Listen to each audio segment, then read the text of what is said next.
بسم اللہ الرحمن الرحیم۔ معجزات قرآن میں طالوت اور جالوت کی جنگ کے حوالے سے بات کریں گے اور حضرت داؤد علیہ السلام کس طرح بادشاہ بنے، اس حوالے سے بات کریں گے۔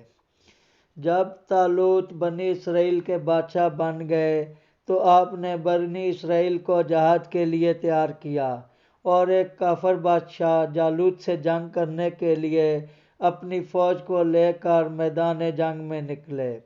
جالوت بہت ہی قدآور اور نہایت ہی طاقتور بادشاہ تھا اور اپنے سر پر لوہے کی جو ٹوپی پہنتا تھا اس کا وزن 300 رطل تھا۔ جب دونوں فوجیں میدان جنگ میں لڑائی کے لیے صف آرائی ہو چکیں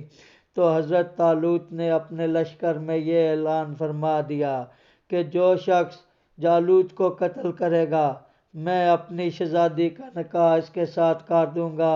اور اپنی آدھی سلطنت بھی اس کو عطا کر دوں گا۔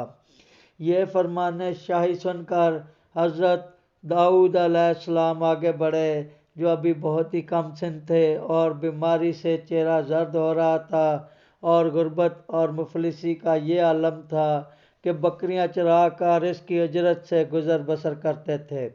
روایت ہے کہ جب حضرت داؤد علیہ السلام گھر سے جہاد کے لیے روانہ ہوئے تھے تو راستے میں ایک پتھر یہ بولا کہ اے حضرت داؤد مجھے اٹھا لیجئے کیونکہ میں حضرت موسیٰ علیہ السلام کا پتھر ہوں۔ پھر دوسرے پتھر نے آپ کو پکارا کہ اے حضرت داؤد مجھے اٹھا لیجئے کیونکہ میں حضرت ہارون علیہ السلام کا پتھر ہوں۔ پھر ایک تیسرے پتھر نے آپ کو پکار کر عرض کیا کہ اے حضرت داؤد علیہ السلام مجھے اٹھا لیجئے کیونکہ میں جالوت کا قاتل ہوں۔ آپ علیہ السلام نے ان تینوں پتھروں کو اٹھا کر اپنے جھولے میں رکھ لیا۔ جب جنگ شروع ہوئی تو حضرت داؤد علیہ السلام اپنی گوپن لے کر صفوں سے آگے بڑھے اور جب جالوت پر آپ کی نظر پڑی تو آپ نے ان تینوں پتھروں کو اپنی گوپن میں رکھ کر اور بسم اللہ پڑھ کر گوپن سے تینوں پتھروں کو جالوت کے اوپر پھینکا اور یہ تینوں پتھر جا کر جالوت کی ناک اور کھوپڑی پر لگے اور اس کے بھیجے کو پاش پاش کر کے سر کے پیچھے سے نکل کر 30 جالوتیوں کو لگے اور سب کے سب مقتول ہو کر گر پڑے۔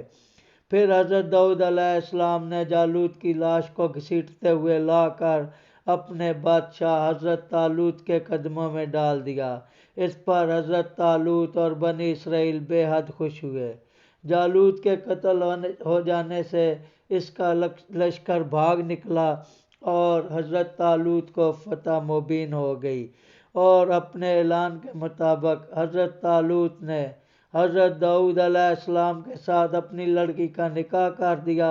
اور اپنی آدھی سلطنت کا ان کو سلطان بنا دیا۔ پھر پورے 40 برس کے بعد جب حضرت طالوت بادشاہ کا انتقال ہو گیا تو حضرت داؤد علیہ السلام پوری سلطنت کے بادشاہ بن گئے اور جب حضرت شموئیل علیہ السلام کی وفات ہو گئی تو اللہ تعالیٰ نے حضرت داؤد علیہ السلام کو سلطنت کے ساتھ ساتھ نبوت سے بھی سرفراز فرما دیا۔ آپ سے پہلے سلطنت اور نبوت دونوں اعزاز ایک ساتھ کسی کو بھی نہیں ملا تھا۔ آپ پہلے شخص ہیں کہ ان دونوں عہدوں پر فائز ہو کر 70 برس تک سلطنت اور نبوت دونوں